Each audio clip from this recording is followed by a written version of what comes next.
Remember Sekiro? Of course you do. This game was praised for its phenomenal atmosphere and combat, and it even won Game of the Year back in 2019.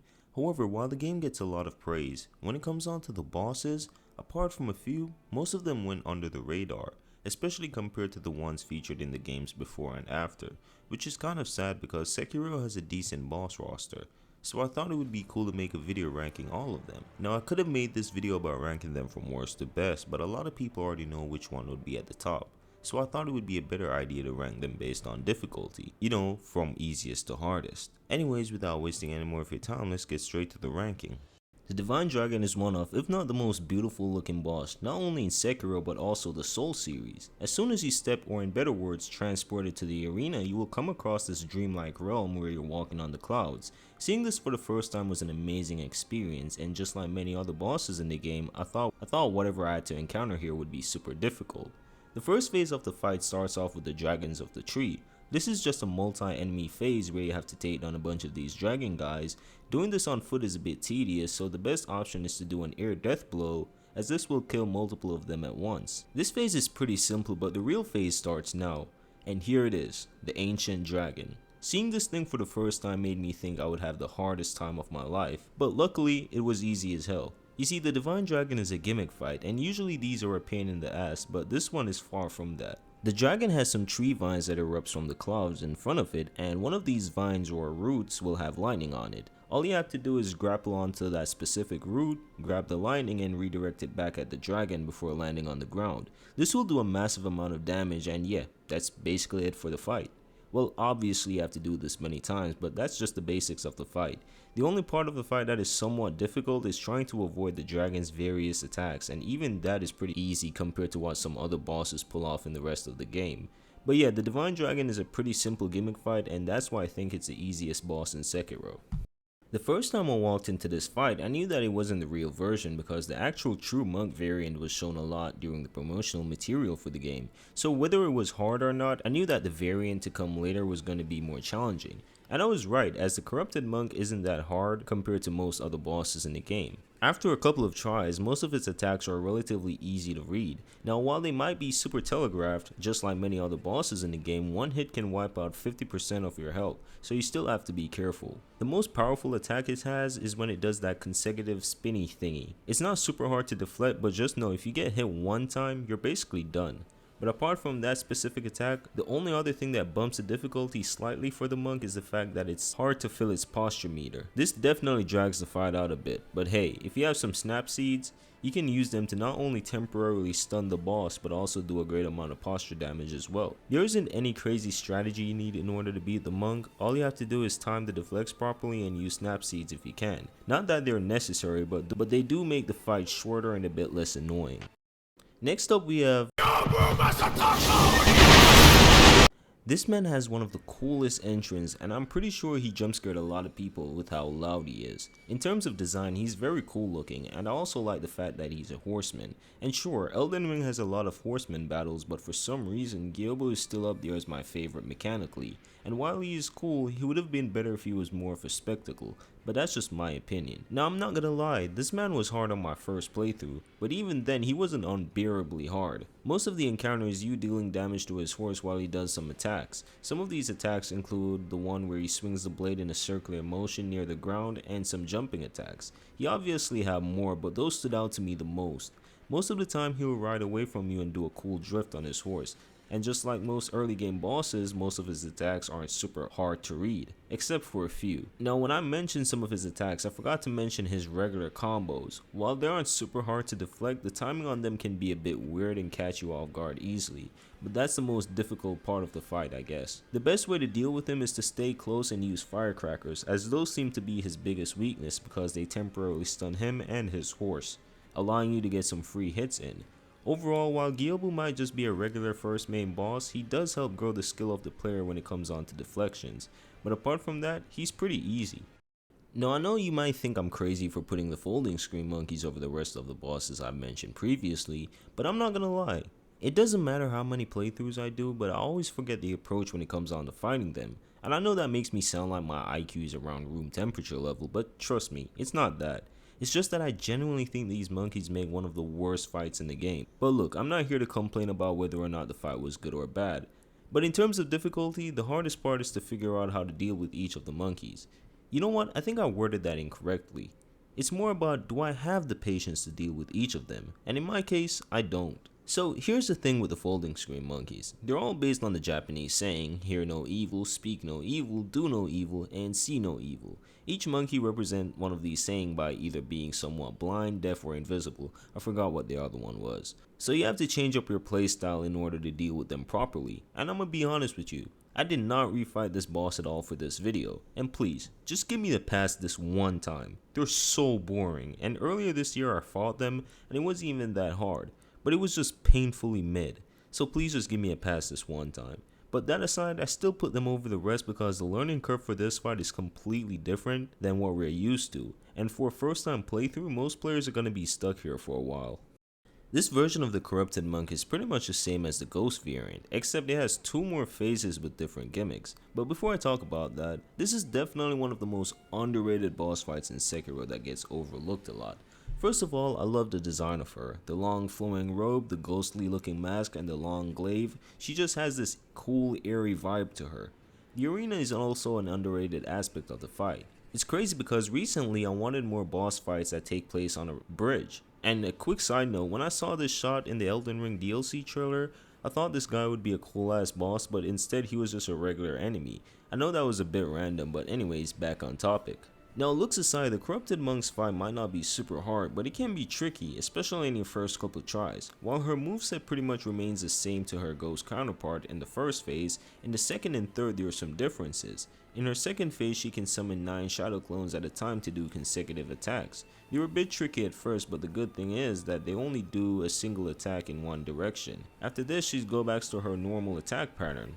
Now in her third phase, a centipede bursts through her head, and just like the first phase, most of her moveset remains the same, except this time she'll randomly spit out terror vomit on you, which can insta-kill Wolf if the bar fills up. This attack used to give me so much issues because she would just randomly do it between her combos.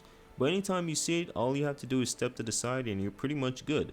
All in all, she wasn't a super difficult boss in my opinion, but she can definitely be tricky on your first playthrough. To be honest, Lady Butterfly is a rather mid fight to me in terms of enjoyment. Like, yeah, it's cool, but it ain't all that. But that aside, she did beat the brakes out of me on my first playthrough. Like, she was not playing with me at all. Most of the difficulty comes from her second phase where she shoots some butterfly things that can deal damage to you whether you deflect them or not. Usually she likes to mix these with her combos, but what makes this phase the most difficult part of the fight is the fact that she always takes a break and summons some soldiers while she recovers her posture. This can be annoying as she will do this the second you give her some slight breathing room. So the best thing to do during this phase is to keep the pressure onto her and to use the shurikens every time she goes airborne. Also, speaking of airborne, she has some various attacks where she will jump into the air then land on you to do a grab attack. Again, you can either use the shuriken or just run away. All in all, she's definitely a boss I would consider like moderately difficult. This is the second boss I actually despise in Sekiro due to just how obnoxious it is. I mean, fighting one ape was hard enough, but now you have to focus on 2 of them, which pisses me off because this is one of the only encounters where it doesn't complement the style of the game.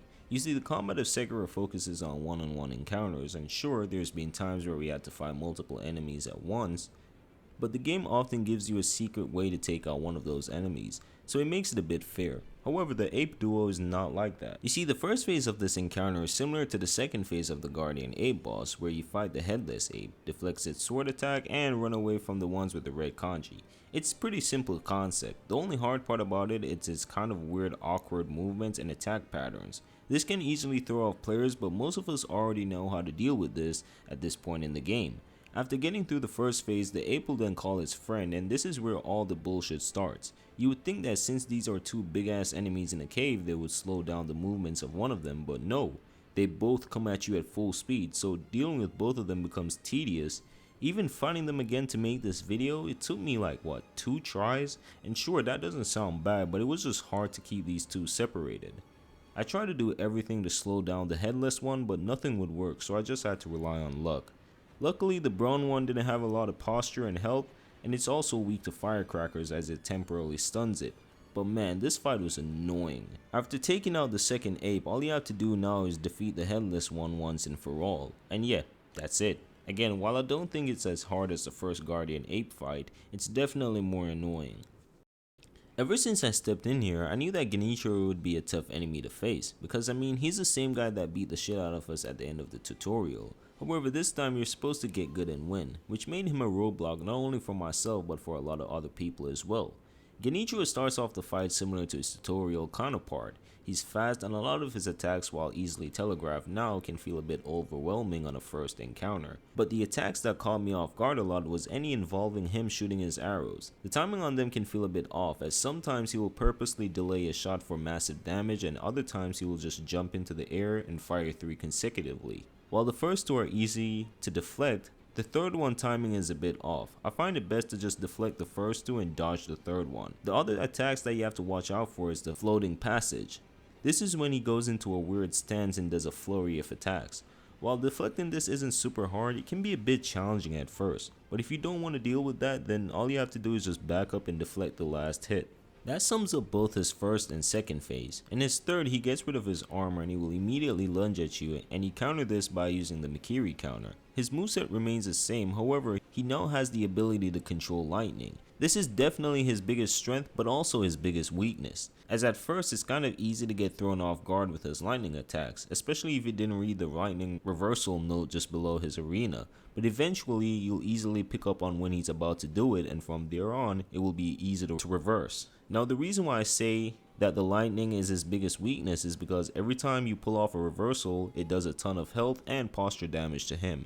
And he uses this quite often, so as long as you pull off the reversals, you're bound to do insane amounts of damage. While Genichiro might have been the biggest roadblock for the early to mid game section, I like the fact that he forces the player to get better at the game by incorporating a lot of different things in his arsenal. Overall, that's what makes him a challenging but fair boss. The Guardian Ape was definitely another roadblock I faced after fighting Genichiro. This thing is super aggressive, and I remember fighting him without using the firecrackers, which would have made everything easier if I did. You see, the hardest part about the Guardian Ape fight is the first phase. This phase is just chaotic as hell, and to this day I don't know the best way to fight it without using firecrackers, because man, this thing does not stay still at all. It's always banging the ground, jumping around, and sometimes he'll throw his shit at you, which does poison damage for some reason. What makes this phase even more difficult is the fact that he has a lot of posture and health, meaning you're going to be fighting him for a while. This part of the fight was such a pain to get through, and again, as I mentioned before, he's very chaotic and his attacks do a ton of damage. However, after getting through the first phase by slicing its head off, he will then pick up both his head and the sword, and so begins the second phase. While it's definitely more intimidating than the first, you will soon come to realize how much easier this phase is. The reason why it's much easier is because it's just focused on deflection. Sure, most of his attacks were a bit hard to read at first, but you'll get used to them pretty quickly, and soon you'll realize a pattern.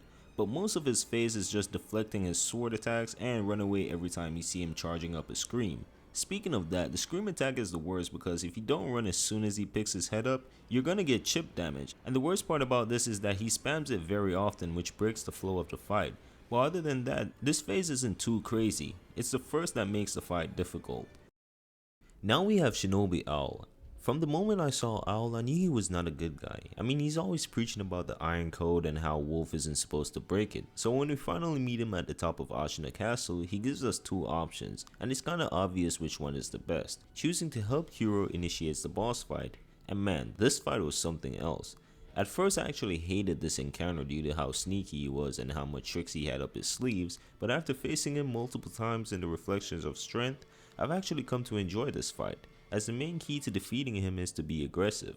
No matter what, you have to keep putting pressure on him, and after realizing this, he became much more enjoyable. Remember those tricks I mentioned? Well, you have to learn how to counter them in order for this fight to go by smoothly. First up is the shurikens. He usually throws these after he jumps into the air. For this, I found the best way is to dodge forward, so that way I can close the distance on him while avoiding unnecessary posture damage. He has a different variation of this in the second phase, but instead of shurikens, he throws poison. For this, I found it best to dodge backwards. Another move you should watch out for is the one where he throws up a ball that can debuff you. I usually run away when he does this, as the debuff will take away your ability to heal temporarily. The last annoying trick he has is the ability to regain his posture. This can be really annoying as it stretches out the fight even longer, and he usually surrounds himself in poison while doing this, which adds to the frustration. This can be easily countered by just throwing a shuriken at him, as this will hit him out of the animation. Now, while he has more attacks in his arsenal, those were the ones that added to his difficulty the most, and because of these he can feel a bit overtuned at first, but once you stay aggressive and learn how to counter his bullshit, you should be good. But I would be lying if I told you that Owl was an easy fight on the first playthrough, because he's far from that. This encounter is only unlocked after choosing to obey the Iron Code instead of helping Kuro. After making this choice, Emma and Ishin will come out to challenge you one at a time, Emma's encounter being the first phase while Ishin is the second and third. Emma is actually quite easy as she doesn't have any super hard attacks to counter. A lot of them, while fast, are a bit easy to see coming, and she also isn't super aggressive. The only two attacks you should watch out for is the body slam and the one where she pushes you away. This one can be dealt with easily if you just time the deflects properly. However, if you even block the last hit in the combo, she will automatically push you behind her while she charges up a super attack. But that's mostly it for the first phase. Again, Emma only has one health bar and she doesn't have a lot of moves in her arsenal. Now let's move on to the second phase. Here Ishin challenges you. This fight is a bit tricky, but not like Shinobi Owl where he has a lot of sneak attacks, but more in a way where you're easily caught off guard. One of his trick moves is when he backs up and strafes to the side with his sword extended. If you attack in that position, he will immediately dodge and counter. The next moves he has that I know gave a lot of people some issues are the fire abilities, especially when the whole floor erupts in flames. For this, you have to find the spots on the floor that's not affected by the fire and stand there and deflect Ishin's combos that follows up. The fire-based moves and his overall aggressiveness makes him a challenging boss for a first-time playthrough.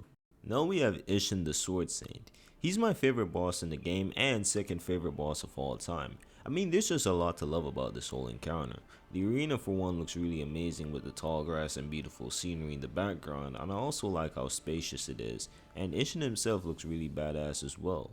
But you didn't come here to hear me yap about why he's my favorite boss. No, you're here for me to talk about why I think he's super hard. Well, there are a lot of reasons, and none of them are actually bullshit. What's crazy about Ishin is that for a while, many considered him to be the hardest boss in Soul's history, at least at that time. I mean, I had to take a 4 to 5 day break before fighting him again due to how hard he was. What's crazy is that now he's super easy to me, but it's easy to see why I struggled with him back then. I mean, first of all, he has 4 phases with different movesets. The first one is a different variation of Genichiro, the second one being Ishin himself but with just a katana. This phase can be a bit rough due to how fast he can be with some of his attacks. If you're struggling against him in this part, I highly advise you use firecrackers anytime you see him charging up an attack. After this phase, he whips out a long ass spear. This part is the hardest as his speed and aggression increases a lot. Not only that, but he has a lot of crazy combos and mix-ups which can catch you off guard pretty easily. His final phase remains the same moveset wise, except now he can use lightning against you. Just like Genichiro, this turns out to be his biggest weakness as he spams them a lot, and with a proper reversal, he will take a lot of health and posture damage. As you can see, Ishin forces the player to use all the counters they have learned throughout playing the game, just like Genichiro except on a much harder scale. This is the main reason why I think that this fight is the third hardest in the entire game. I really like the build up to Father Owl because coming back to the Hirata estate the second time was a great experience as it shows that the memories we saw the first time was different and this is the true version of what really happened. At least that's what I think. When we finally make our way to the room, we see Owl inside and he looks shocked to see why we're there. Honestly, lore wise, I'm not sure how the memories work in Sekiro, but this was still a cool experience. Anyways, this version of Owl is definitely the second hardest boss in the entire game, at least to me, and this is mostly because of his erratic movements. I swear, him bunny hopping everywhere in the arena made me so furious when fighting him for the first time, as it was hard to keep up with him and land consecutive hits. Another pain point is his enormous posture bar. I swear, this man eats up a lot of your attacks, and he will maintain his posture for a while if you don't keep hitting him, which again he makes difficult because he keeps jumping around the arena. However, his attack patterns aren't super crazy, at least until the second phase. In this phase, Owl will, spawn an owl and throughout the whole fight he will sometimes transform into it. This was confusing at first, but the way you deal with it is to keep the camera on the flying owl at all times and deflect when he drops from the air. and immediately after that you have to jump to avoid his follow-up attack. The owl will sometimes turn into a fiery version and fly towards you. For this, all you have to do is jump over it and Mikiri counter owl's follow-up attack. Now I know how I explained it made it seem somewhat easy, but word of mouth and actually experiencing it for yourself is different. And while it took me around 5 tries to beat the first time, that was mostly because I haven't fought this guy until earlier this year. But again, his agility, the somewhat small arena, and his enormous posture makes this fight really difficult. Now for the hardest boss in Sekiro, we have Demon of Hatred. This guy is definitely by far the hardest boss in the entire game, mostly because he feels like a Bloodborne boss that got placed into Sekiro. Now I don't hate this fight, but I can see why some people don't like it. Now what makes the Demon of Hatred hard is a combination of things. His insane health and posture, the fact that most of his moveset isn't what we're used to as it's just a big ass monster and not a swordsman. His attacks do a lot of damage, and even if you deflect them you still take a lot of posture damage. And the fact that you have to deal with this for 3 whole phases. The strategy that some people use is to run around him and wait for openings. Me personally, I stay up close and deflect most of his attacks and spam the attack button. That's it. But as you can see based off the clip I'm showing, I was fighting for my life. But yeah, those are the main reasons why the Demon of Hatred is the hardest boss in Sekiro. Again, most of it has to do with unfamiliarity. Well, you've made it to the end of the video, and remember, this is just my opinion. Please don't take it super seriously. Anyways, I just wanted to say thank you guys for watching. I also want to thank you guys for also reaching 10k subs. This was a goal that I wanted to reach before the end of the year, and because of you guys, we were able to do it. So I really appreciate y'all. Anyways, I hope you have a good one.